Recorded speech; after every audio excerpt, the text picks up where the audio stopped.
Breaking news. దేశవ్యాప్తంగా ఆందోళన కలిగిస్తున్న digital arrest మోసాలని అరికట్టేందుకు కేంద్ర ప్రభుత్వం కీలక నిర్ణయాన్ని తీసుకుంది.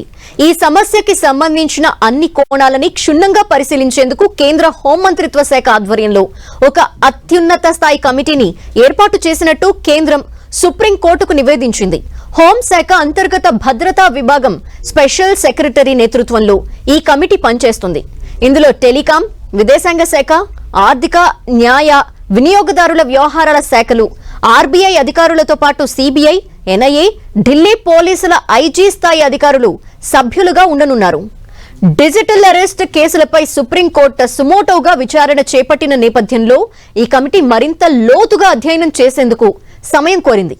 కమిటీ సభ్యుల నుంచి పూర్తి స్థాయి వివరాలు సేకరించి వాటిపై చర్చించి ఒక సమగ్రమైన నివేదికని కోర్టు ముందుంచేందుకు తమకు 1 నెల గడువు కావాలని కమిటీ సుప్రీంకోర్టుని అభ్యర్థించింది.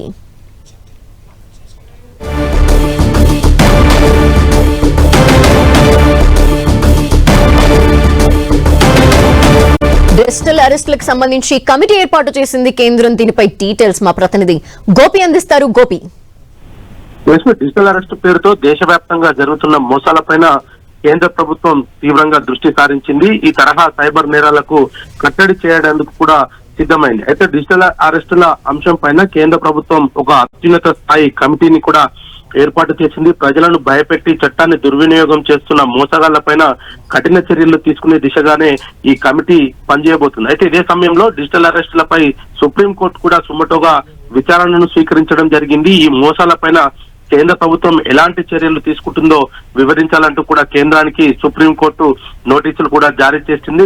డిజిటల్ అరెస్టులను ఎలా అరకట్టబోతున్నారు అనే దాంట్లో స్పష్టత ఇవ్వాలంటూ కూడా సుప్రీంకోర్టు కేంద్రాన్ని ఆదేశించింది. అయితే ఈ సందర్భంగా కేంద్రం ఇప్పటికే కమిటీని ఏర్పాటు చేశామని, ఆ కమిటీ పూర్తి స్థాయిలో పనిచేస్తుంది. ఆ కమిటీకి సంబంధించిన రిపోర్ట్ రావడానికి కొంత సమయం పడుతుందంటూ కూడా న్యాయస్థానానికి చెప్పడం జరిగింది. అయితే పూర్తి వివరాలతో ఒక నివేదిక సమర్పించేందుకు మరో 1 నెల రోజుల సమయం కావాలంటూ కూడా కేంద్రం సుప్రీంకోర్టును కోరడం జరిగింది. అయితే ఈ కేసుకు సంబంధించి 1 నెల రోజుల తర్వాత మరోసారి విచారణ చేపడతామంటూ కూడా సుప్రీంకోర్టు వాయిదా వేసింది. డిజిటల్ అరెస్టుల పేరుతో జరుగుతున్న మోసాలకు త్వరలోనే చెక్ పెడతామంటూ కూడా కేంద్ర ప్రభుత్వం చెప్పడం జరుగుతుంది. దేశవ్యాప్తంగా కూడా ఈ సైబర్ నేరాలకు సంబంధించిన అంశాన్ని ఒకవైపు ప్రజల్లో అవగాహన కలిగిస్తూనే ఆ నేరాలకు పాల్పడుతున్న వారికి సంబంధించి వాళ్ళకు సహకరిస్తున్న వారి అకౌంట్లను కూడా ఇప్పటికే దేశవ్యాప్తంగా ఆర్బీఐ ద్వారా ఈ అకౌంట్స్ అన్నింటినీ కూడా ఇప్పటికే ఫ్రీజ్ చేస్తున్న పరిస్థితి ఉంది. ఏదైనా ఇటు గేమింగ్ కి సంబంధించి కావచ్చు, ఇతర దేశాలకు సంబంధించిన యాప్ల్లో భారత పౌరులు ఎవరైనా సరే దాంట్లో డబ్బులు పొందినా లేదా డబ్బులు డిపాజిట్ చేసినా అటువంటి అకౌంట్లను గుర్తించి ఆ అకౌంట్స్ అన్నింటినీ కూడా పూర్తిగా నిలిపివేయాలంటూ కూడా ఇప్పటికే ఆర్బీఐ అన్ని బ్యాంకులకు గైడ్ లైన్స్ కూడా జారీ చేయడం జరిగింది. సైబర్ నేరాలకు పాల్పడుతూ పెద్ద ఎత్తున కూడా ఈ డిజిటల్ అరెస్ట్ పేరుతోటి ఇటు ఉన్నతంగా చదువుతున్న వారిని సైతం గురిడి కొట్టిస్తూ వాళ్ళ ఖాతాలో ఉన్న సొమ్మంతా కూడా కాజేస్తూ ఉన్న పరిస్థితి ప్రస్తుతం దేశవ్యాప్తంగా సైబర్ నేరగాళ్లు చేస్తున్న నేపథ్యంలో కేంద్ర ప్రభుత్వం ఆ దిశగా దృష్టి సారించడం జరిగింది. మరి సుప్రీంకోర్టుకు ఇప్పటి వరకు దేశవ్యాప్తంగా ఈ డిజిటల్ అరెస్టులు కావచ్చు, లేదంటే మోసపోయిన వారికి సంబంధించిన డేటా ఎంత వరకు సేకరించారు? దీనికి సంబంధించి ఏమన్నా డేటా పర్టికులర్ గా ఉందా? ఎన్ని మోసాలు జరిగాయి 1 సంవత్సరంలో అనే విషయానికి సంబంధించి ఎలా విశ్లేషిస్తున్నారు? ప్రస్తుతం ఏదైతే గత సంవత్సరం ఏప్రిల్ 1వ తేదీ నుంచి ఈ సంవత్సరం మార్చి 31 వరకు ఏదైతే ఫైనాన్షియల్ ఇయర్ ఉంటుందో ఆ ఇయర్ తర్వాతే పూర్తి స్థాయిలో డేటాకు సంబంధించిన అంశాన్ని వెల్లడిస్తామంటూ కూడా ఇప్పటికే కేంద్ర ప్రభుత్వం ప్రకటించడం జరిగింది. అదేవిధంగా దేశవ్యాప్తంగా జరుగుతున్న మోసాలకు సంబంధించి ఏదైతే పోగొట్టుకున్న వారి ఖాతా నుంచి ఎక్కడైతే మోసగాళ్లు ఖాతాలోకి నిల్వ చేసేందుకు ఆ దారి మళ్లించిన సొమ్ములకు సంబంధించిన ఖాతాను కూడా ఇప్పటికే పూర్తిగా ఫ్రీజ్ చేస్తున్న పరిస్థితి అయితే చూస్తూ వస్తున్నాం. దేశవ్యాప్తంగా కూడా అనేక వేల అకౌంట్లు ఇప్పటికే బ్యాంక్ అధికారులు ఫ్రీజ్ చేయడం జరిగింది.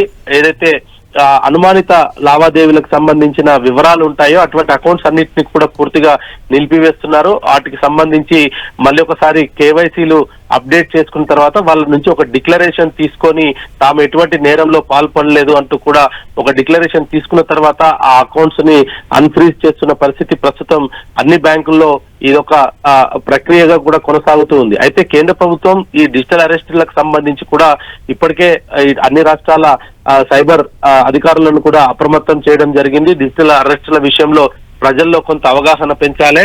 దానికి సంబంధించి కూడా కొన్ని కార్యక్రమాలను కూడా చేపట్టాలంటూ కూడా కేంద్ర ప్రభుత్వం ఇప్పటికే అన్ని రాష్ట్రాలకు చెప్పడం జరిగింది. సో డిజిటల్ అరెస్టుల పేరుతో అంటే తాము ఏదో తప్పు చేశాము, పోలీసులు మమ్మల్ని అరెస్ట్ చేస్తారేమో అన్న భయాన్ని ఆసరాగా చేసుకుంటున్న సైబర్ నేరగాళ్లు వీడియో కాల్స్ ద్వారా పోలీస్ యూనిఫామ్ లో ఉంటూ తాము అరెస్ట్ చేయబోతున్నట్టుగా వాళ్ళని నెల రోజులు ఇంట్లోనే ఉండాలి, ఇంట్లో నుంచి బయటికి వెళ్తే మిమ్మల్ని తీసుకువెళ్లి జైల్లో పడేస్తామంటూ కూడా బెదిరింపులకు పాల్పడుతూ ఉండడము, పోలీస్ యూనిఫామ్ లో ఉండడం తోటి ప్రజలు కూడా కొంత నమ్మి వాళ్లకు అనుకూలంగా వ్యవహరిస్తుండడం తోటి లక్షలాది కోట్లాది రూపాయలు ఇప్పటికే ప్రజలు నష్టపోయిన పరిస్థితి అయితే ఉంది. మరి కేంద్రం దీనిపైన చాలా సీరియస్ గానే వర్కౌట్ చేస్తున్నప్పటికీ సుప్రీంకోర్టు సుమోటోగా స్వీకరించడము, కేంద్రం తీసుకుంటున్న చర్యలపైన ఎప్పటికప్పుడు కోర్టు దృష్టికి తీసుకురావాలంటూ కూడా చెప్పడము, మరి నెల రోజుల తర్వాత కేంద్రం ఎటువంటి ఈ కమిటీ రిపోర్టును సుప్రీంకోర్టుకి ఇస్తుంది, దానిపైన సుప్రీంకోర్టు ఎటువంటి నిర్ణయాలు తీసుకుంటుంది అనేది కూడా తదుపరి విచారణలో తెలిసే అవకాశాలు కనపడుతున్నాయి.